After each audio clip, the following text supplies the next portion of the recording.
Radar está de volta e eu estou aqui agora com Rafael Guimarães para falar sobre o Cojornal. Para quem não sabe, o Cojornal foi o jornal da Cooperativa dos Jornalistas de Porto Alegre, a primeira cooperativa do ramo no país. E o Rafael organizou esse livro, que traz uma série de reportagens do Cojornal. Gostaria que tu falasse, Rafael, primeiro um pouco para o pessoal que não conhece, o que foi a Cojornal? Nós falamos a Cojornal, a gente se refere à cooperativa que foi criada, né? A Cojornal e o Cojornal. E o Cojornal é o jornal editado pela cooperativa, né? Foi uma história muito intensa, né? Que durou 7 anos, quase 8 anos. De uma experiência, né? De que pela primeira vez jornalistas se reuniram para constituir uma organização própria. Um jornal de jornalistas.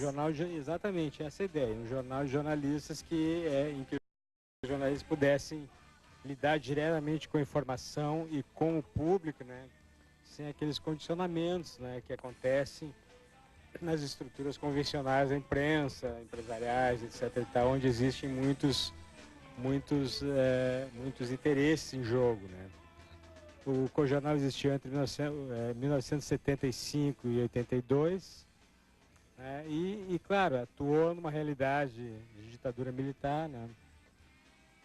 Influiu nessa realidade, né, ao fazer o trabalho que deveria ser feito, que é um trabalho de tentar contar os fatos além do que era permitido, né, mas também foi influenciado por esse meio, sofreu tantas pressões que acabaram até levando ao seu fechamento. Mas, na verdade, o objetivo da criação da cooperativa foi exatamente, são questões que iam além da questão da ditadura, e sim o jornalista refletir sobre o seu trabalho, e essa eu acho que quando a gente traz de volta essa experiência, né, a gente quer também trazer de volta esse debate, não apenas uma história que possa ficar na nostalgia, na lembrança e tudo mais, mas uma coisa ainda atual hoje em dia, que é o jornalista e o seu trabalho, e a informação, e o leitor, e os condicionamentos existentes. Tu comentou vamos dizer assim, dos perrengues de se criar um jornal alternativo no meio da ditadura.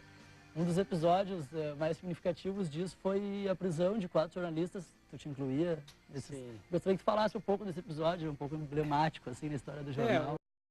Ali foi a pressão final, né? O jornal já vinha sofrendo pressões, por exemplo, publicamos uma matéria sobre o número de caçados pelos atos institucionais da ditadura militar. Essa matéria está aqui, né? Está aí, essa matéria está aí. Já houve uma pressão, né, direta, né, da Polícia Federal. Hoje a Polícia Federal é do bem, ela investiga as coisas, tem que ser investigada. Naquela época era um apêndice, né, do regime autoritário. Essa é a matéria que o Rafael falou? Visitando os nossos anunciantes e pressionando a não anunciarem, né. E daí a isso se seguiu uma série de outras pressões, até que publicamos 2 relatórios do Exército relacionados ao combate à guerrilha, né, a luta armada contra o regime. E essa publicação levou a processo, né, inquéritos policiais militares contra 4 integrantes da cooperativa. Fomos condenados em primeira instância, né, fomos presos, né, condenados em segunda instância também, mas até que ainda poderíamos recorrer ao Supremo, mas aí a ditadura, o regime entendeu que já não havia mais clima para prender jornalistas, etc. e tal, e o processo acabou prescrevendo, mas foi fatal para a cooperativa não resistiu a essa pressão tão violenta, né? Suscitou um debate muito interessante, debate nacional sobre os limites, né, da então abertura democrática, mas para a cooperativa foi a pá de cal, né, que encerrou, né?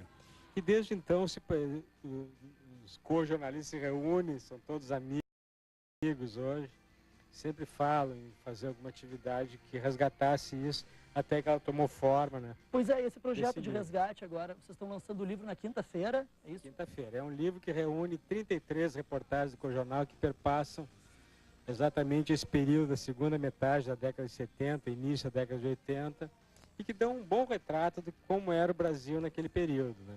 São reportagens, tem entrevistas, tem até um artigo do escritor Eduardo Galeano, sobre o Uruguai, que também vivia uma ditadura. Isso aí também, o Cojornal acabou tendo essa característica, como os países do Brasil, Argentina e Uruguai viviam sob ditaduras que colaboravam entre si, né?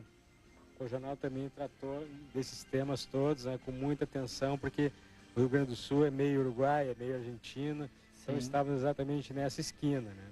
Então são 33 reportagens, só lembrando.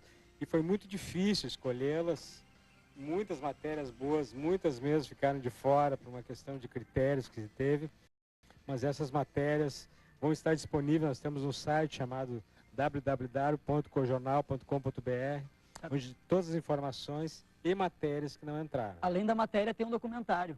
Tem um documentário de 1 hora. A gente separou um trechinho do documentário, vamos assistir agora o documentário do Cojornal.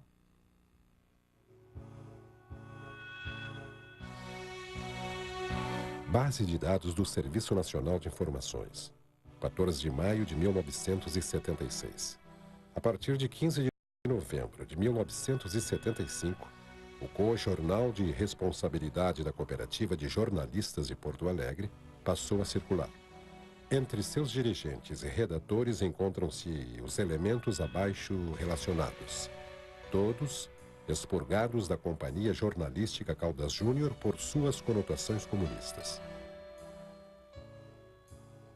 Confidencial, SNI, Agência Central. Apreciação número 2030. O mensário Cojornal volta a divulgar propaganda diversa. Promover a cisânia entre os dirigentes das Forças Armadas. Processar o revisionismo histórico e fazer propaganda comunista são os objetivos que se propuseram os editores do exemplar 56 do supracitado jornal. É isso aí, então, amanhã, quinta-feira, 19 horas, no Teatro Dante Baroni, da Assembleia Legislativa, tem o lançamento do livro e do documentário, com a exibição do documentário. E agora a gente vai com mais heavy metal com a banda Bravery Brandas. Vai lá.